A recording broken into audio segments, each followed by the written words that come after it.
বর্ধমান ইউনিভার্সিটির আন্ডারে যে সমস্ত ফার্স্ট সেমিস্টারের স্টুডেন্টসরা আইডিসি অথবা সিভিএ কোর্সের মধ্যে এনভায়রনমেন্টাল সায়েন্স অর স্টাডিজকে চুজ করেছো, তাদের জন্য আজকের এই ক্লাসটা ভীষণ ইম্পর্টেন্ট হতে চলেছে।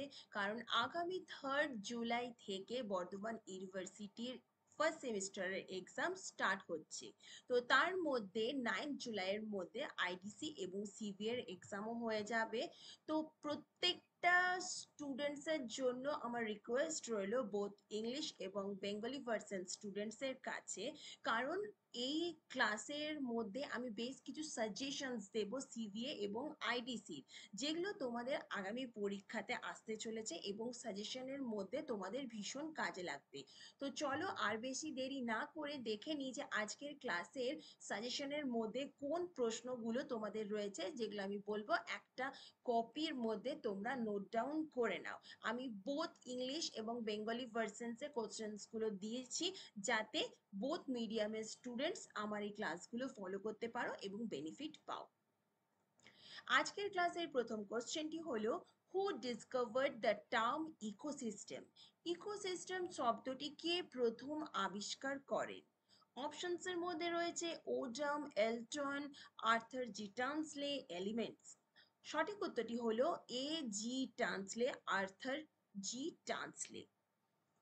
এর এক্সপ্লেনেশন হিসেবে তোমরা আর একটা ইনফরমেশন নোট ডাউন করে নাও, যে A G Tansley was the first person who discovered the term ecosystem in 1935। তাহলে 1935 সালে এ জি টান্সলে প্রথম ইকোসিস্টেম শব্দটি ডিসকভার করেছিল। এখানে অনেক সময় কোশ্চেন আছে ইকোসিস্টেম শব্দটি কে আবিষ্কার করেছিল এবং তার সাথে কত সালে। তো সুতরাং সালটা তোমরা অবভিয়াসলি নোট ডাউন করে নাও। আর এখানে দেখো ইকোসিস্টেমের একটা ডেফিনেশনস দেওয়া হয়েছে, যে ecosystem is defined as a biological community that consist of organisms as well as their specific physical atmosphere that tend to interact with each other. Ecosystem বলতে আমরা একটা বায়োলজিক্যাল বা জৈবিক সংস্থা বা কমিউনিটিকে বোঝায়, যেখানে বা যার মধ্যে বিভিন্ন ধরনের অর্গানিজমস তো রয়েছে এবং তার সাথে সাথে স্পেসিফিক কিছু ফিজিক্যাল অ্যাটমসফিয়ারেরও একটা তাদের কর্মসূচি বা রয়েছে, যে একটা স্পেসিফিক ফিজিক্যাল অ্যাটমসফিয়ারের মধ্যে একটা বায়োলজিক্যাল কমিউনিটি, যার মধ্যে বিভিন্ন ধরনের অর্গানিজমস রয়েছে এবং যারা কিনা নিজেদের মধ্যে ইন্টারঅ্যাক্ট করে। তো এখান থেকে ইকোসিস্টেম সম্পর্কে তোমাদের একটা বেসিক আইডিয়াও হয়ে গেল। Next question. All species on earth with each other along with their respective environments collectively constitute পৃথিবীর সমস্ত প্রজাতি একে অপরের সাথে তাদের নিজ নিজ পরিবেশের সাথে সম্মিলিতভাবে গঠন করে বায়োস্ফিয়ার, অ্যাটমসফিয়ার, হাইড্রোস্ফিয়ার নাকি লিথোস্ফিয়ার? সঠিক উত্তরটি হলো বায়োস্ফিয়ার। বায়োস্ফিয়ারের ডেফিনিশনস হিসেবে এখানে আমরা বলতে পারি একটা গ্রুপ অফ মাইক্রো অর্গানিজম, যেগুলোকে আমরা অণুজীব বলতে পারি, এবং তার সাথে সাথে প্ল্যান্টস এবং অ্যানিমালস, যেটা কিনা নিজেদের মধ্যে ইন্টারঅ্যাক্ট করতে থাকে একটা স্পেসিফিক এনভায়রনমেন্টের মধ্যে। তাহলে বায়োস্ফিয়ার বলতে আমরা বুঝি একটা স্পেসিফিক এনভায়রনমেন্টের মধ্যে একটা গ্রুপ অফ অর্গানিজমস, প্ল্যান্টস এবং অ্যানিমালস, যারা কিনা নিজেদের মধ্যে ইন্টারঅ্যাক্ট করতে থাকে। Name the sea that is commonly referred to as an oceanic desert. নিচের কোন সাগরটিকে সাধারণভাবে আমরা সামুদ্রিক মরুভূমি বলে থাকি বা বলা হয়? ভীষণ ইম্পর্টেন্ট আইডিসি এবং সিভিএর কোশ্চেন্স এর মধ্যে। Options 1 Sargasso Sea, Red Sea, Sea of Japan, Arabian Sea. সঠিক উত্তরটি হলো সার্গাসো সি।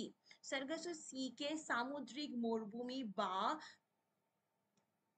ওসিয়ানিক ডেজার্ট বলা হয়ে থাকে। ওকে, ওসিয়ানিক ডেজার্ট বলা হয়ে থাকে সার্গাসো সি কে। দিস ইজ বিকজ কারণ the sea is still as well as consist of sea weeds upon the surface, সেই জন্যই একে সামুদ্রিক মরুভূমি বা ওসিয়ানিক ডেজার্ট বলা হয়ে থাকে। Which of the following is a non-renewable resource? Non-renewable মানে যে সমস্ত রিসোর্সকে আমরা বারবার পুনরুৎপাদন করতে পারি না, অনবায়নযোগ্য সম্পদ যেটাকে বাংলাতে বলা হয়ে থাকে, যে সমস্ত রিসোর্সগুলোকে আমরা রিনিউ বা পুনরুৎপাদন করতে পারি না তাকেই বলা হয় নন রিনিউয়েবল রিসোর্স বা অনবায়নযোগ্য সম্পদ। অপশনসে রয়েছে coal, forest, water, wildlife. Forest, water, wildlife এই তিনটেকেই আমরা বারবার পুনরুৎপাদন কিন্তু করতে পারি, কিন্তু কোল হলো এমন একটি রিসোর্স যেগুলোকে কিন্তু বারবার বা খুব কম সময়ের মধ্যে পুনরুৎপাদন বা সম্পদ হিসেবে আমরা করতে পারি না। সুতরাং কোল হলো সঠিক অপশনস এই চারটে অপশনসের মধ্যে, যেটা কিনা নন renewable resource. Which of the following is a disadvantage of most of the renewable energy resource? Renewable energy resource তার মানে যে সমস্ত এনার্জিগুলোকে আমরা বারবার রিনিউ করতে পারি, পুনরুৎপাদন করতে পারি, সেটাই হচ্ছে রিনিউয়েবল এনার্জি রিসোর্স, যেটাকে বাংলায় বলা হয়ে থাকে নবায়নযোগ্য শক্তি। এবং এর ডিসঅ্যাডভান্টেজ কি? highly polluting, highly waste disposal cost, unreliable supply, high running cost। এবং এর ডিসঅ্যাডভান্টেজটাই হলো যে আনরিলায়েবল সাপ্লাই।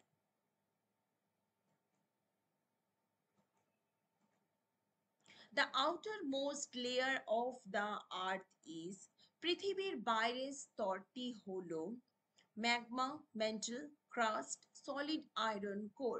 পৃথিবীর বিভিন্ন ধরনের লেয়ার বা স্তর রয়েছে, তার মধ্যে সব থেকে বাইরের যে লেয়ারটা সেটাকে আমরা ক্রাস্ট বলে থাকি।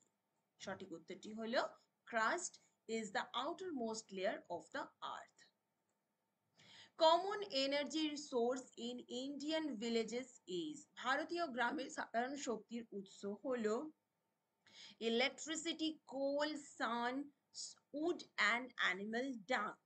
সঠিক উত্তরটি হলো যে আমাদের যে কোনো এই চারটেই কিন্তু শক্তির উৎস, কিন্তু তার মধ্যে কমন মানে খুব সাধারণভাবে ভারতীয় যে গ্রামাঞ্চলগুলোতে শক্তির উৎস হিসেবে ব্যবহার করা হয়ে থাকে উড অ্যান্ড অ্যানিমাল ডাং, যেটা কিনা কাঠ এবং গোবর, যেখান থেকে উনুন জ্বালায় এবং সেখান থেকে এনার্জি তৈরি করে তারা বিভিন্ন ধরনের কাজকর্ম করে থাকে। আজকের এই 7টা কোশ্চেন্স আগামী সিবিএ বা আইডিসির এক্সামের জন্য তোমাদের ফার্স্ট সেমিস্টার স্টুডেন্টসের কাছে মোস্ট ইম্পর্টেন্ট।